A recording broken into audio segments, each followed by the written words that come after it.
There's a house in Burari, a neighborhood in Delhi, that people cross the street to avoid, not because of ghosts, and not because of superstition, but because of what was found inside. The kind of thing that changes the way you look at family, trust, and reality itself. On the morning of July 1st, 2018, a neighbor went to check on the Bhatia family. They ran a small grocery shop and a plywood business, very normal, very ordinary. Everyone in the neighborhood knew them. They were kind, helpful, never caused trouble. The Bhatia family was known for their punctuality. Every morning, like clockwork, the shutters of their small grocery store would roll up at 6 a.m., a familiar and comforting sound in the quiet residential street. But that morning, as the sun climbed higher, casting long shadows across the empty lane, an unsettling silence hung in the air. 7 a.m. came and went. Then 8. The shop remained stubbornly closed, its metal shutters drawn tight like a sealed tomb. This was more than unusual. It was unheard of. A neighbor, who often shared a morning cup of tea with the family, grew concerned. He walked over to the family's home, which was connected to the shop. He called out their names, his voice echoing slightly in the strange morning stillness. He knocked once, then again, harder this time. No one answered the door. So the neighbor looked inside the small window. At first, all he could make out were indistinct shapes hanging in the gloom of the hallway. But as his eyes adjusted, the true nature of the scene began to resolve itself with sickening clarity. And that's when they saw it. They screamed, a sound of pure, unadulterated terror that shattered the morning's quiet. Someone called the police. The first responders to arrive were met with a sight that would haunt them for the rest of their careers. Inside the home, officers stepped into a scene so disturbing, so profoundly wrong, that it defied all explanation. It was a tableau of death that was both meticulously arranged and utterly nightmarish. Many of them refused to eat for days after. In the hallway, under the ceiling, 11 people were found, not lying down, not scattered, but standing in a circle. All of them hanging, their feet barely grazing the floor. Their mouths taped, their hands tied, their eyes covered with cloth. It didn't look violent, it looked planned, like a ceremony. 10 of them were hanging the same exact way. But the oldest, the grandmother, was found separate, lying on the floor. No struggle, no signs of panic. It was as if they accepted what was happening. The youngest was 15, the oldest was 80, 3 generations, all gone in one night. But why? At first, investigators considered mass suicide or murder, but something didn't fit.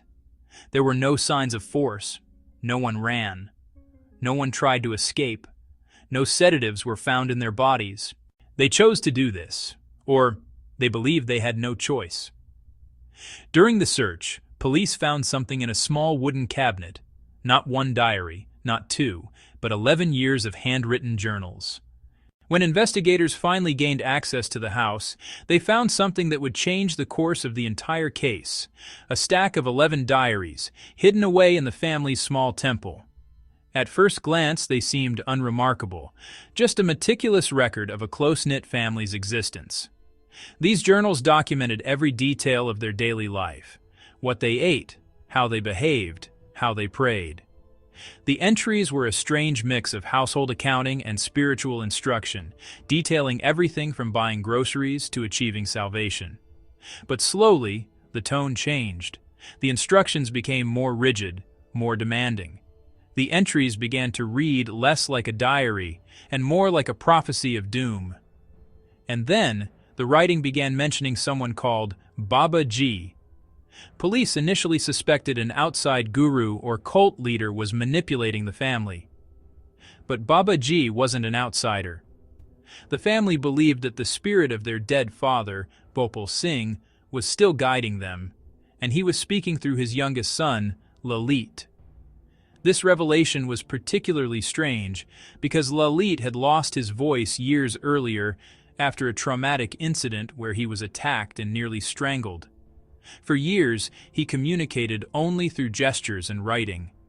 Doctors said it was psychological, a condition with no physical cause. The family had almost given up hope. But one day, suddenly, his voice returned. Not as his own, but as the deep, authoritative voice of his deceased father.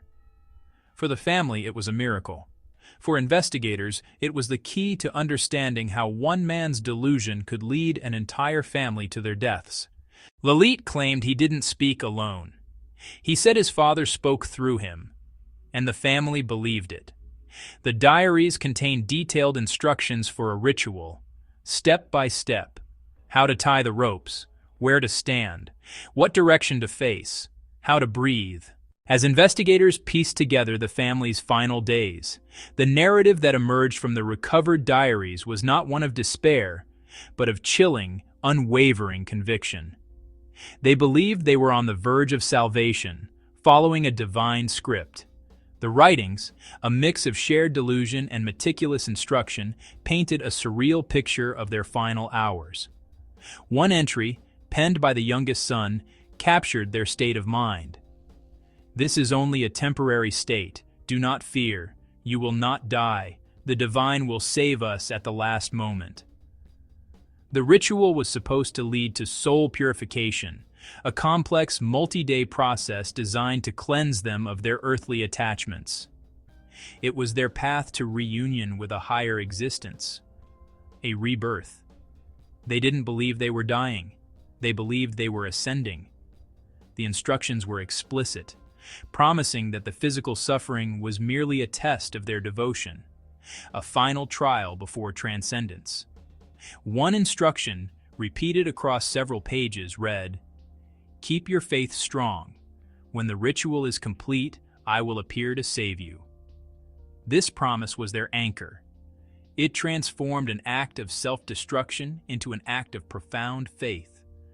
They were not victims in their own minds, but willing participants in a sacred ceremony, waiting for a savior who would never arrive. They thought the father's spirit would return and bring them back to life. This wasn't suicide. This was shared delusion, a psychological chain, one voice controlling 11 minds. But the most chilling part? The night before it happened, neighbors reported hearing laughter coming from the house. Not crying, not fear, laughter. They were preparing, calm, certain, ready. In the final diary entry, Lalit wrote, "This is the final step. We will unite. The time has come." And they followed his words, blindly, completely, and together. When the ritual was over, there was no miracle. There was only silence. Police closed the case as mass psychogenic disorder, a shared belief taken too far. But people who live near the house say something different.